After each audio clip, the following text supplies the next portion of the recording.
I mean, you're late. Am I? I mean, I've been waiting here the whole time. You're lying. Hello, welcome to Share Motivation Podcast.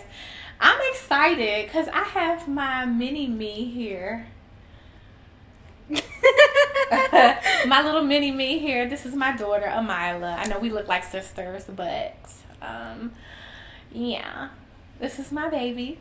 But anyway, she helps me, you know, from time to time with this podcast. I help you all the time with this podcast. But anyway, I wanted us to do an episode together because, and I have titled it Growing Pains. I titled it Growing Pains because you and I, well, you know, we lock horns a lot of the time. Mm-hmm. It seemed like you got some stuff you want to get off your chest. No. Oh, okay. I just want, okay.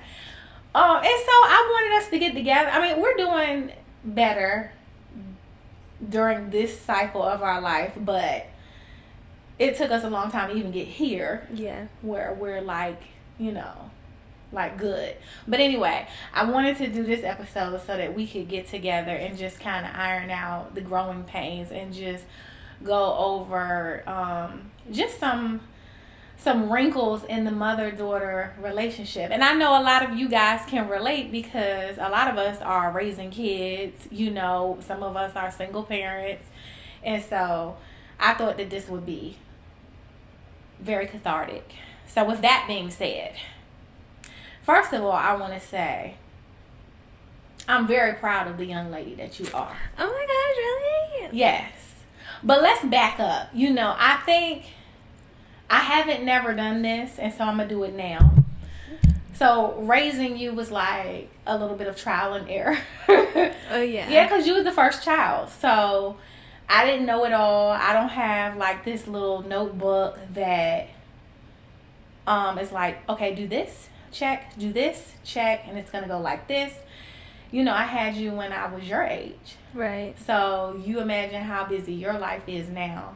And just imagine having a child. So you have to give me some grace. You children have to give us parents some grace. Because we don't know everything. And we're at the end of the day just trying to figure it out. Okay? So let's start with your younger years. Okay, so how do you remember me as a mom in your younger years? I'm talking about bobos in your hair. Okay. I don't really know. I mean, I remember, but I don't remember, like, at the same time. Like, it's kind of like, I know I was, like, I don't know how to explain it. It's kind of like I know I was there, but, like, I don't remember, you know? Okay. So, when you look back at your younger years, do you feel like you had a good childhood, a fair childhood, moderate, great? I mean, I feel like it was fair. I mean, I don't really remember doing anything bad when I was at that point. Oh, like, you I don't really remember don't. doing nothing bad? I really don't. Not, okay, so, okay, we're talking 10 and younger there. So, yeah. Okay, so let's move to the teenage years. Oh, Lord. I don't want to talk about this. Next. No, wheel it on back. So, the teenage years was hard. How so? Well, because I feel like that's the pathway to you trying to navigate yourself into young womanhood. Mm-hmm. And the world is the way the world is, and then you have your parents trying to steer you left, steer you right, trying to instill good things into you so that you can avoid some pitfalls that are unnecessary. So during the teenage years, I'm talking like 13 to 17, what's like the one thing you wanted to make me aware of or let me know, you know, that you feel like, you know, parents need to know this stuff, and, you know, give me your perspective, because it's different being a teenager out than when it was when. Yeah. You know. I personally think that something I would have, that I guess that I really wish you would have did was to, I don't want to say experiment, but just to let me be with who I wanted to be with at the time. Who is this person? Who? I don't want to name drop, but I wish that you would have just allowed me to experiment for myself Experiment with. I'm not gonna say the name. I mean, experiment with. Oh, so it was a special interest you had took in a person, a boy. I wouldn't say boy, but in a person. And I really wish that you would have just allowed me to experiment and see if that was something that I wanted. And then I could have made that judgment on my own besides you, like, shutting it down. Well, I think the biggest thing that I want you to understand, and there are some parents that probably feel this way too. When you live under the roof of your parent, it's certain stuff, it just ain't going down. My children are never going to be able to come here and light up a blunt in front of me and smoke it. They're not going to be able to just have this revolving door of partners that they just have come laying around the house and coming in the house anytime an hour. Some parents may allow it. It's probably some parents that's listening. It's like, yeah. So here's the thing. Some stuff just ain't going to be allowed when you are a certain age and you're open to so many different impressions. Because it's kind of like, okay, it's happening on my watch. You know, when you get older and you want to make certain decisions, then I can love you through those, but you stand strong on and firm on your own 2 feet then. So if you get yourself in a dilly of a pickle, you can't look back and be like, Mom, why you let me do this? I really don't need to be like, what I have gotten myself into a mess. You can't blame it on me. So, I mean, I think boundaries are put in place for a reason, you know, and experimenting with drugs or experimenting with relationships, you know, all of those things, you know, some of them shouldn't happen, some of them don't need to happen, but if they're going to happen, you need to be in a place of maturity where you've made those decisions on your own. Yeah. And I don't feel like they're somehow my fault. You know what I mean? Give you that time to mature and grow, teach you the lessons that you need to learn under my roof. And now when you get out here, if you decide, because the Bible says, train up a child in the way they should go, and when they get old, they won't depart from it. So if I allow you to do certain things under my watch as a routine, then it's just the same thing. When you go out in the world, you'll still repeat those behaviors. I don't expect you to be perfect. You're going to make mistakes. Some of your mistakes may break my heart, but you still will revert back to the root of the things that I taught you and that I allowed you. You know? Yeah. So, okay, so you don't remember much. Okay, so describe what kind of parent I was in your teenage years. In my teenage years, I feel like you were, I would say, kind of strict. Okay, strict like. Give me some of the things that makes me strict. I don't know, like, I felt like I wasn't really allowed to go out, or not really, like, allowed to go out, but I was scared to ask you if, like, I could go to, like, a party, or I just feel like you would say no, or, like, if I wanted to go, I don't know, I feel like if I wanted to go out, I just feel like it would be no, or, like, if I asked for something, it would be, like, no, you know? If you ask for something, like, I don't know, just anything, you'd just be like, no, you don't need that. No. So you no. felt like I was strict growing up in your teenage years? No, I felt like you were strict when I was growing up. I don't feel like you were strict when you were growing up. Oh, baby, you wouldn't even survive in my time. Probably not. You wouldn't even survive. I'm Gen Z, not a millennial. Well, you're a millennial. What is this Gen Z? You don't know what Gen Z is? I hear people talking about it. It's like, I don't know. So, like, I don't know. Every 10 years they come up with millennial, Bennial, Gen Z. No, I think it's just millennial, Gen Z, and then I think it's like alpha or something. And Ashton, my brothers, they're like alpha. and then I'm Gen Z. Gen Z is like the age between, I think it's like That's 20, the problem with y'all kids. Y'all got like, too many choices. It's like 20 and like 15 right now, I think. Maybe I could be wrong. Someone fact check that. Okay, so I was strict on you as a teenager. So, but you did a lot of stuff. You went to the mall, you had sleepovers, you hung out at a friend's house, got yourself into trouble there. You know, the little bit of rope that I did give you, like, you always hung yourself. So my thing raising you as a teenager is, you know, I have to prepare you for the stuff that you're gonna face when you go out in the world. Okay, so I don't think that there's like really a word for this, but I feel like, yeah, you were strict, but strict wasn't really the word. It's really like, okay, I get in trouble for something, right? It's the fact that you would like always bring it up, or you would make jokes of whatever it is. And I probably really did do that. You did do it, and you did it, and you would hold on to it for like a long time. And for you, it would be funny, but to me, it really wouldn't be.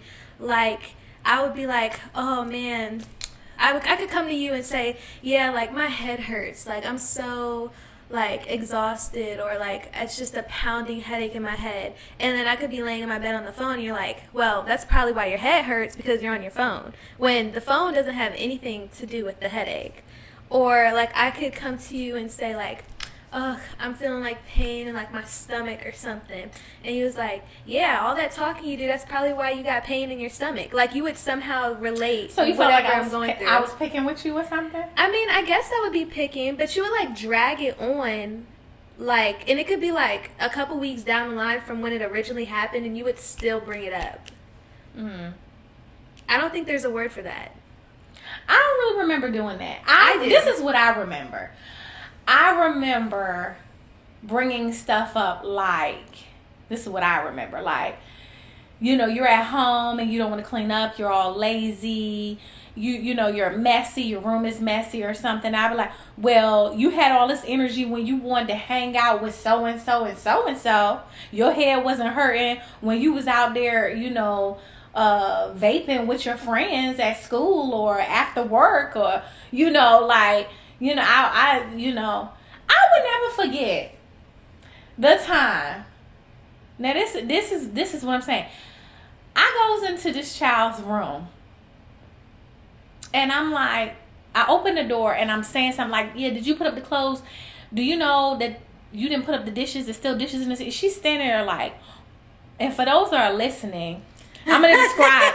She's standing there like a stiff statue. Her eyes are following the conversation, but her body and her mouth is like very rigor mortis-y, like very tight, very stone faced.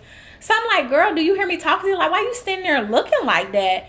And she was like, and I don't know what I asked you, but something required you to speak. So as she's standing there in the middle of the room and I'm at the door, and I finally get, this is going on for about 10 seconds, and I finally get to a place where she had to speak. She answers me, and like a puff of smoke comes out, like a puff of smoke, like if you smoke hookah or you vape or something like that, like a puff. And I'm like, and I go downstairs and I'm like, this girl got smoke coming out her mouth. Like, so after that, it's like, yeah, you know, you too tired. You weren't tired when you was up there vaping and blowing, and, you know. So for me, I don't really feel like I guess I did have a semi-smart aleck way of parenting. You know, I don't know. Maybe it was therapeutic for me at the time. I don't know. So as far as our mother-daughter bond, like, do you feel like as a teenager we were close? No. Okay. No. And what makes you feel like we weren't close? I don't know. I feel like we were just really like bumping heads a lot. We really couldn't see eye to eye. I think growing up, I really wished that you communicated with me more and talked with me through certain things, and not was just so quick to punish. I wish it was more so of a conversation, instead of like, oh, no, go to your room, no phone for a month, no, no, no, no, no. I wish it was more of like a conversation that me and you could have had. I don't know. I think it was just we just couldn't really see like eye to eye on a lot of stuff. So, but I also understand that I was young at the time, Mm-hmm. and so there was more things that you knew that I didn't know, and I wish that you would have talked to me more about it instead of, because you made yourself really unrelatable growing up to me, and I feel like that's fair to say, because it was always a quick punishment. It wasn't really a talking to, or if it was a talking to, it was like after the fact and after everything had just blown up. And I don't know, you just didn't seem like relatable to me growing up. Okay. Well, I'll accept that. I think for me, like, growing up, I grew up with a single mom, and I had you when I was young. Right. And it was a lot going on because while I was pregnant with you, I lost my mom. I had to figure it out. I had to figure out my living situation, how I was going to earn money. It was a lot going on. I don't blame you for that, but I'm just telling you what it was. And I remember my uncle came down. He was helping me get all her affairs in order. And he was just like, yeah, if you want to get rid of that baby, we can get rid of that baby. And I was like, no, this is my baby. I'm going to figure it out. You know what I'm saying? So I was like thrown into motherhood at the worst possible time, imaginable. I had just lost my mom. I was trying to figure out what I was going to do with my life, how I was going to live, earn a living, all of the things. And it was just very difficult. So part of the lack of communication is just a survival technique of my own. And it did spill over into my parents. And for that, I apologize, because some things are a teachable moment. Yeah. And I think that's one thing that us parents, it's difficult to find the balance of a punishable and a teaching moment, because our emotions are instantly involved. We want the best for you. We know you know better because you come from us. And it's like, what are you thinking? But some stuff is a teachable moment. So for that, I will say I apologize. Watching you grow up, I was so focused on giving you a different life than what I had. Yeah. I was so determined to make sure you didn't grow up in the hood. Yeah. I was so determined to make sure that me and you didn't have to ride the city bus. Oh, my baby. No, I mean, yeah. I wanted to give you a better life. And I realized that in trying to give you a better life, that there are some things that I dropped the ball on. So for that, I apologize. And I want you to know I love you. But I probably could have been more sensitive to things that you were feeling and growing, and just coming down into your world a little bit more. Yeah. You know what I'm saying? Because I was so busy trying to think about, like, okay, I need to further my education because I need to find a job that's going to allow me to live in this sort of neighborhood. I have to get a car. It was a lot of things that I was trying to figure out. So when it came time to you, it was more militant. And I don't know. I'm not saying it's the right thing. I'm not saying it's a horrible thing. I'm just saying that's where I was. It was, no, you're going to go to bed. No, you're not going to be at that party. No, well, who's going to be there? What's going to be going on? Spend a night over there. I have to meet the parents first. Like, it was all of these things and these boundaries that I was trying to set up for you, because in my mind, if I did those things, then I would give you a good life. I would give you a better life than I had. So, and that's what I wanted for you. Because growing up, my mom, she didn't give me, if I look back on it, the best life. I guess she did the best she could. But I always felt like this is not how I want to grow up. This is not how I would want my kids to grow up. One day I'm going to have kids and they're not going to grow up like this. Yeah. You know what I'm saying? So I will admit that some things I dropped the ball on. And like I said, some things are teachable moments, not punishable moments. So nearing the end of your teenage years, let's say 17, 18, 19, how was that experience? Those are the years you're navigating into grown womanhood. So those years you're navigating into grown womanhood. What was it? What was our relationship through your eyes like then? This is when you're learning to drive. You got your first job. Yeah.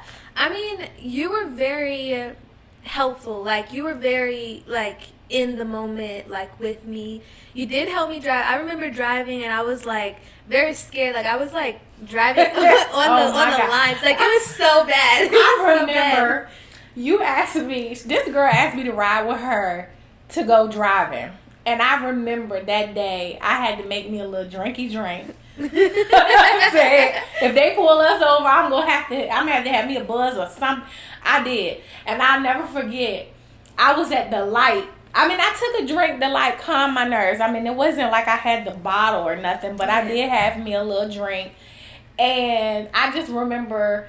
It gave me like a sense of humor about it, the whole thing, to relax me a little bit. It's probably not the best thing, but that's what I did. And I remember we were at the light, and and this and I was like talking to you, trying to help you. I was like, well, yeah, this is how you do it. And I just remember looking over at this guy, and he was just like laughing. I guess he could tell like she was a new driver. And I remember looking at him, and I just remember putting my hand on the window like, help me. I mouthed the words, help me. And he started laughing. But it was fun when I looked at him. Okay, so I was present in the moment. I got to drive. And I think at this point, like, I was also starting to, like, apply to colleges, and you were giving me, a lot of good feedback and your opinion on what I should be prepared for and how I should prepare myself and what I should expect. And, that was probably, like, not the strongest we've been, but I think we were getting, like, better from what was going on from the past. Okay. So I feel like we were definitely, like, building our relationship then. And I think it even helped when I had went away from college. I think that made us stronger because I think we had time to miss each other. I was sad. When you went to college, I was happy and sad at the same time. I don't even know how to explain that. To people listening, watching, if you have a child that's getting ready to go off to college, it's like this bittersweet moment because it's a testament to how clearly, okay, I've done something right, but then it's like, well, they're all the way over there. What if they get in with the wrong crowd? What if they start failing their classes? What if they're, just staying out on there? What if they get kidnapped walking across the campus? And that was a big thing, too, during your latter years of teenage. Like, because they were human trafficking people like crazy, and I was just always like, what's going on? But I remember dropping you off, getting you set up in your dorm, and taking that long walk back to the parking garage. Oh, my gosh, yes. It's so far. And there's the window. You can look, and I could see your dorm, and I remember just standing there just looking for a second. And I got a little teary-eyed. I was like, okay, but I'm going to get through this because she needs this experience. She needs this experience.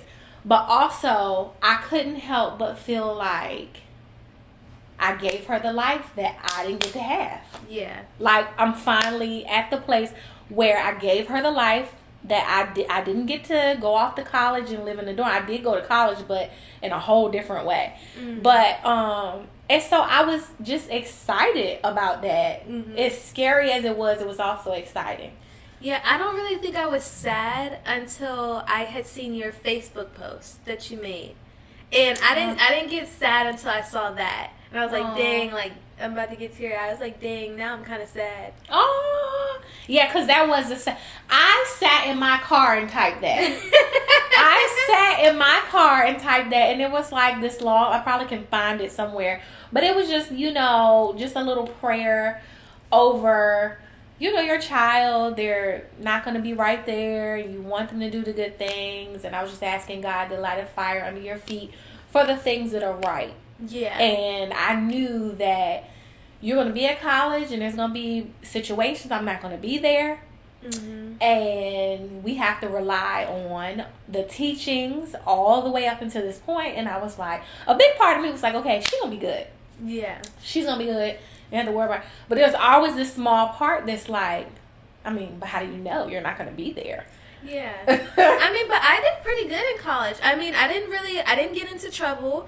Well, besides when Neptune, I brought my dog on campus and I got a student conduct because he was running around. These kids is bringing dogs on campus. He was running around the campus and somebody recorded it and they sent it, so I had to go to like the student conduct thing and talk about that, and I had to write like a reflection essay. So you had Neptune on there. Now people listening are gonna go, what? She had a dog on campus. So let's address that. Back up. So you go to school. I had to dog sit this dog, first of all, for the first 6 months. It was not 6 months. The it first was like semester a is year. like 4 months. It was September. I was August, September, October, November, December, and then January you came back and got it. It felt like a year to me. But yes, I ended up bringing my dog on campus. Why? What? How did you do that? What was the dog brought on campus for? So he was brought on campus as my emotional support dog. Now pause. Now back in my day, emotional support. You better emotionally support yourself and cleaning your room, getting your homework done. I mean, emotionally support. So why did you need emotional support at the campus? Well, I mean, Neptune was being very aggressive here. Like, he had very aggressive behaviors here, and he was like, you gotta find something to do with the dog. Yeah, because I was going to drop the dog off down by the lake. Oh my gosh. Yeah, so down he was by the lake. Neptune is like the type of dog where he doesn't really like being in cages. He's not a cage dog, like, at all. So when it was time for him to get in the cage, he would be growling, being very aggressive. And I had to find a way to bring him with me anyway. Well, before all of that, we had already decided that Neptune being here was going to be a temporary thing. So you brought him there as an emotional support dog. But what I was, why did you feel like you needed an emotional support animal? I think in college, I think I really missed him. I really, missed him because it was just, he was always there, And then going from having, a pet always here to, not having anything there. Because I didn't really, I met people on campus, but it really was okay, you see them, you're hanging out with them, but then you're going back to your room and now you're alone. But Neptune, he was always with me, even in the bed, or he'd get in the bed and we'd play. He was just always there. So going from having something or someone always there to not having someone always there was just a big adjustment. Okay. So what was the climate like on the college? I know for parents that's listening and watching, once you go off the college, what is the climate like on campus? Are people smoking weed? Are they having sex? Are they hanging out? Oh yeah, all of that. There's you sounded ready to say all that. You sounded really all of pipe that. Down. Don't do that. No, but really all of that. There was I wasn't even really used to it. I really didn't know what to expect. I knew that kids were gonna do their own thing because they're finally free from their parents or they're not under the supervision of whatever. But there was a group of nursing students who every night would go out and sit at the front of Owens and just smoke. They'd be after class, they'd be yeah, y'all trying to go light a blunt? Nursing? This is why healthcare is failing us nursing students. It was because crazy. They're smoking blunts and going to school online. That's why I almost died in the hospital. I thought somebody was playing a prank on me because they high. I'm doing it again, isn't it? I'm bringing the whole, like you said, when you was younger, you used to get on punishment. I used to keep bringing it. Yeah. But yeah, that's why healthcare is failing us. I mean, it was very and then These are nurses in the making. No, someone had made a post about it on Instagram. They was I'm very shocked at this generation of healthcare workers. It's very surprising to see, students saying after class y'all want to go smoke a blunt when you're paying all of this money and you're essentially either not studying or you're using that valuable time to go do what, how is this going to benefit you in any way? So you never smoked? No comment. Are you pleading the fifth? I plead the fifth. I mean, you told me to have fun in college. I still believe in corporal punishment. You told me to have fun in college. I did. Okay, so let's talk about the things I didn't do. I did not go to a party. That's because you wanted to be all booed up. I didn't go to a party. How's that going? It's going. Okay. You didn't go to no parties? You didn't go to the ODU block party? I thought about going out there myself. That was like the first day. Everybody had to do that. Everybody had to do it. But it was fun because it was like in the middle of the night and like they had like a DJ. It wasn't even that late. It was like 10. And we was like in the quads. It's like a big open grass area. Mm-hmm. And they had us like separating groups. Like if your birthday's in January, March, February, whatever. Mm-hmm. Or like what's your favorite color? Go to a different circle. Mm-hmm. So we got to meet. We got to meet like a whole bunch of people. So that was cool. Okay. So what I'm hearing from you is when you went off to college, I was sad in my car. Sad. And then you was going to block parties and getting separated by favorite color and all this. Y'all had DJs and food and all that. Mm-hmm. So it's really organized. That first welcome week, they do their best to help you like settle in and break the ice and stuff like that. The first week was fun because every day they had something new going on. But after that first week, it was kind of like, oh, okay, well, going in. So what do you want parents to know about their child that's going off to college? Everything you think they're doing, they're probably doing.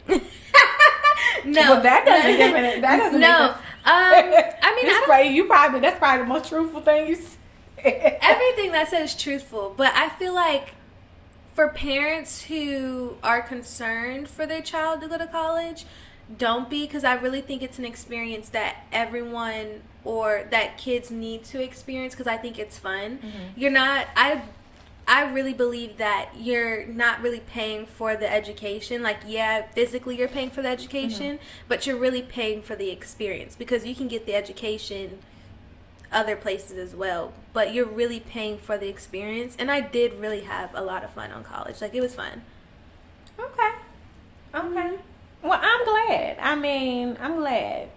So, would you say that, people talk a lot about the freshman 15, did that affect your self-esteem? How has your self-esteem changed throughout the years? Oh my gosh. I look back from when I was like a senior in high school. I was very, very skinny. Were skinny. I was very, very skinny. And then from senior year to now, like I definitely gained like 40 pounds. But it looks good on you, though. Honestly. Yeah, I mean, sometimes, like, I'll be like, okay, like, yeah, I look good. But then, like, other times, like, I do have, like, I feel fat. Sometimes I do feel that. Welcome to being a woman, honey, because I feel like that at least a week and a half out of every single month. Like, I wake up like I belong on my 600-pound life. And then, for whatever reason, when I get up in the morning, I'm like an old Buick. I got to rev the engine. My feet got to... Oh, my God. My feet be hurting when I wake up. So, just keep living. So, in terms of your self-esteem, as far as the mother-daughter relationship, do you feel like I hurt your self-esteem? I helped your self-esteem? I didn't really pour into you? And... do you feel like, how do you feel like that part of the parenting? I mean, I definitely think that you helped my self-esteem. Mm-hmm. And I say this because when I was, in college or I was in high school or still even now, like I said, you used to joke with me a lot and you used to bring up past situations and still bring it up to like present day. If other people were to like joke on me now, like it doesn't really bother me as much. Like I know how to just walk away from that conflict and just like move on, or I know a good comeback. You know what I'm saying? Or I know a good comeback to say. But like... Yeah, because you like the joke too. From now and then. Every now and then. Yeah. You like the joke Nothing too. too much. Nothing too much. But you was telling me one time about some of your friends, they had gotten themselves into some situations. Mm-hmm. No, nothing major, but you were just listening to them vent. And I remember you saying... I'm really glad you taught me to tap into my common sense. Yeah, yeah, and that's like the same thing with like college. Like everyone is coming from different homes, right? So everything that they've learned at home, they're obviously gonna bring it on campus. And there were some things that I seen that was just very, very questionable, like very, very questionable, and it just made me like, why would anybody even do that? And I called my mom and I was like, you know what, I'm very glad that you taught me what you taught me, because you really gave me common sense. Because there's people that's living in this dorm that are just like disgusting, like very, very much disgusting. Like it was nasty. It was nasty. That's crazy. So do you miss right now? So currently I'm navigating you into the final threshold. The thing about being a parent is your job is never done. That's why I call it growing pains, because life is about evolution. We're all growing. We're all learning. Parents make mistakes. At the end of the day, we want our children, and I think I speak for all of our listeners and our viewers. But if you are a parent, man or woman, and you're showing up and you're present, all you really want is your child to grow up being responsible, well-rounded, just a good overall person who, has a relationship with God, who's just trying to do the right thing, earn a living correctly.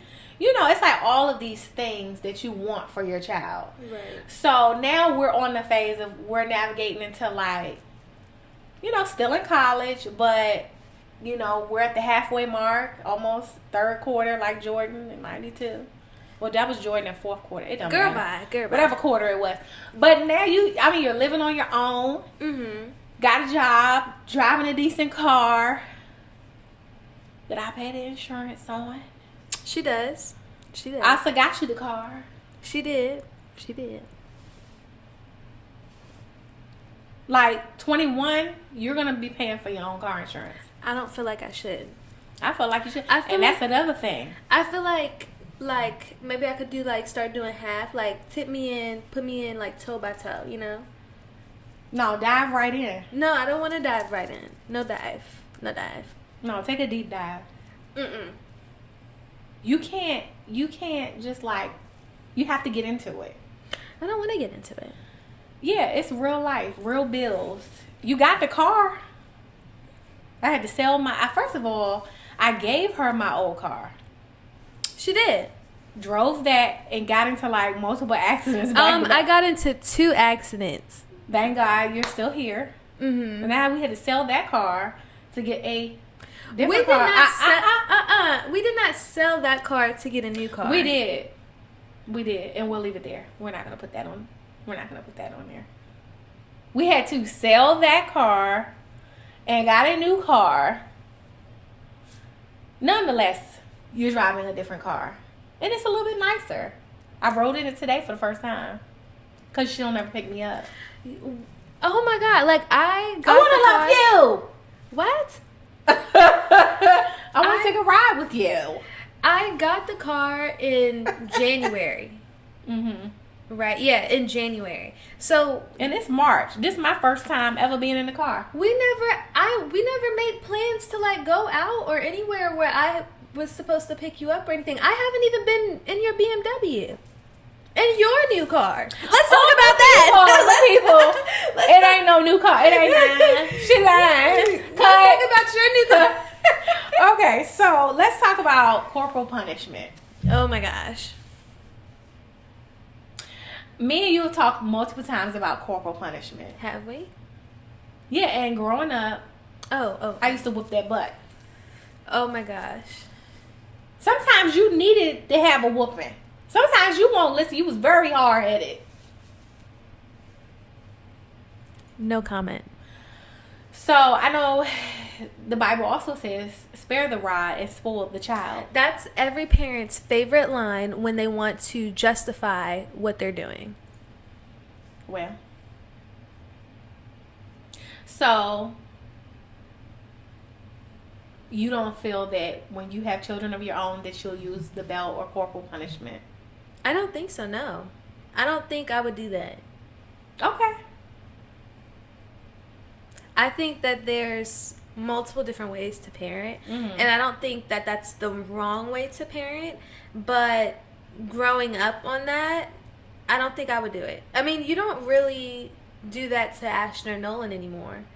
Like, not. And they're the ones that need to be beaten. Not as, like, you don't do it to them as much as you do it to me. It just feel that way. No, it really is. Like, you don't do it to them as much as you do it to me. Do you feel like I have a favorite child? I feel like Ashley got in a fight and he didn't get a whipping for that. Where's his whipping? That's a good point. Because if I was to get in a fight, I'd get a whipping from each parent.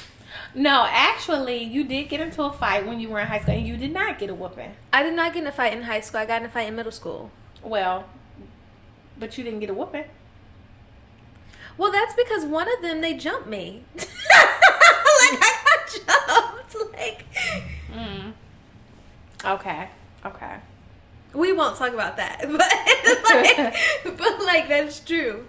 So, what is the thing that you feel like young women your age, what's that like one thing you feel like they really want to just tell their parent? Like, what's that thing you watch these people on the TikTok and you send all these things to me? One thing they really want to tell their parents? Yeah, because you like sent some stuff to me, like toxic household. Oh, that's what it was. Toxic household. Do you feel like we had a toxic household? Growing up in my teenage years, yes. And what made it toxic? I think your inability to be relatable. I think it was I don't know. I can't think right now. That's what I'm gonna say. I mean, I probably think it's the communication. And communication too. Yeah. I think I know women raising girls, young women, it's that I gotta have the last word syndrome. The last word will get you slapped. Okay. Now, I know growing up, my mom didn't play. You know what she said, like you had that one little sentence and then you keep going, you might find yourself getting up off the floor. You might find yourself getting up off the floor. So my mom didn't play. I know that I had weps and all kind of stuff. But yeah, I mean, I think for one, I will say this. I'm very proud of you. You've made your mistakes. So have I as a parent. We all do. The one thing I can attest to is you're very smart. You're working. You're out on your own. You're independent. You know, it's so many other things that you could be doing that you're not doing. Mm-hmm. And even though you've made your mistakes, good, bad, or indifferent, I'm so very proud of you. You've never been to jail. You don't have a criminal record. Never used drugs. Thank you, Mom. You're welcome. You know, and so I wanted to have this conversation so we could just unpack, you know, the growing pains and get your feedback. And we've talked about the early years, you know, the preteen years, the teenage years, the college life. And I would say that I love you very much. You'll have this episode if something happens to me long years from now. Oh my God, I hate when she does that. Like, I really hate when she does that. Death is a bridge that we all got to cross, you know. So that's why I say you'll have this episode for a long time. You can watch it and if something happens to me. But needless to say, I am just so proud of you, and on this journey now, I feel like we're crossing a new threshold. Mm-hmm. It's like, I'm still mommy. I'm always going to be mommy. Parenting never stops. Your kids always need you. They just need you on different levels. And there is certain things that you won't ever really get until you have children of your own. Yeah. You know, the sacrifice, all of the, even though you love to say, oh, you talked to me about the sacrifice, but I didn't ask to be here. But you're here and you have a good life. So.